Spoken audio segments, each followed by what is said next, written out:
But first you've got to get a seed in there. So the seed's in there that sprouts. What comes with that seed is lies, deceit. The dark wants to grow in your heart. It wants to bring guilt, shame. Ultimately, it wants to make you take your own life, kill yourself. You're no good for anybody. You're not just a fart in the wind. These are really real. And you go home the second time, and nobody knows. And then you go to school a week later, and you do it again, and you start it on the Thursday to Friday, Thursday to Friday, Thursday to Friday, and eventually you just don't get that voice anymore, because your conscience or God or the light or whatever you want to call him says, stuff ya. If you're not going to listen, I'm not going to speak. And it just goes quiet. And it hands you over to the consequences of your choices. It can't violate your free will. Neither one can violate your free will. You are where you are today because of the decisions that you have made. And in life, we all face circumstances that we do and we don't create. And with every circumstance we face, we make a choice of how we handle it. We either make a right decision or we make a wrong decision. But the day you take away the right for your parent to speak in your life away from you, you are responsible for where you are today. Yes, your program or your parents or whatever it is that you've been through to cause the damage, yes, they are responsible, but from the day you take away the right for them to speak in your life, you are the ones that chose to stick the pick in your arm. You are the one that chose to pop the pill. You've done it out of anger or bitterness or resentment or whatever, but you are the one that done it. And as you go further and further into along the addiction, your parents start seeing you're changing. Your speech is changing. How you dress is changing. You think is changing. They ask you, are you up to no good or what's happening? They're scared because they see you going down the road that they've come from, and all you do is attack and defend, and you blame them and everybody else for why they are like they are. Who's done that? Put your hand up. Nearly every hand in here. If you put your hand up like that again, I'm going to kick your ass out. This is a hand up. This is hand down. This is pussy. Understood? We have no pussies here. You are where you are because of the decisions that you make.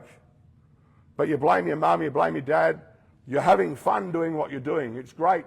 Sticking that pick in your arm, doing 16 days no sleep, sleeping around, partying with your friends, dropping acid, dropping benzos. You're having fun. Your parents can see that you're changing. The way you look changes. You come home with a mullet, God forbid, you mean? But they start giving you lectures. Well, you shouldn't do this, you shouldn't do that. Their words are like water on a windscreen. Just shut up. They're sick of hearing your lectures. I mean, it's truth. Look at the life you've lived, and now you're telling me? You've got to be kidding. They're hypocrites. You know, it's truth. The C and the D, it's like when you stick a pick in your arm, you get on the train, and the train, it starts picking up speed. There's lots of sex, lots of fun. Train gets faster and faster. You know you're going to hit the brick wall because all the warning signs are there. You have a bit of a sleep, and then you wake up and you think, oh no, I've got to go get on, and you get on, and then one day you look up and everybody's jumped off the train. There's no doors, no stops, no conductors, all the windows are shut, and then big finale, ends in a big finale. You know, you hit the brick wall, you're either in a psych ward, a cop shop, you've got some bikie's broken your legs, you know what I mean? You're in mental health hospital, prison. But you ring your mum up when you hit the brick wall. Mum, I'll do whatever it takes to change. Okay, I'll go to rehab. So Mum puts on a frilly knickers and her underpants and a Superman outfit, and they go out and grab addicts. And as they're going out to grab addicts, Mum or Dad hears his voice, you're not qualified to help him. Oh, but you've got to get him as your son. They heard a voice, they're not qualified to help you. They're not qualified to help you in the way that you want to, but they are in the way that they need to. But they bring you home, and you sleep for 1 day, 2 days, 3 days, 4, 5 days, 6 days, 7 days or more. And then you wake up and you have a shower, and they've got the yellow pages out and they've got this big plan. And then I say, Mum, I just got to drop the phone off up the road. I'll be back in a sec. Sounds like you, doesn't it? And then go and get on again. Sounds like you, doesn't it? So you stick the pick in your arm and you're back on the train again. And what they've done is they've wrested you from an E to a C.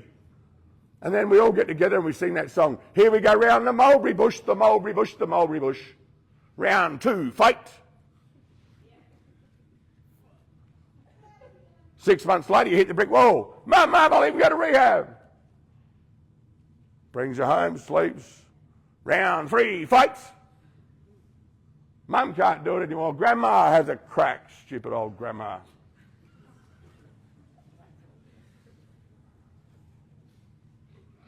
Mum has a crack.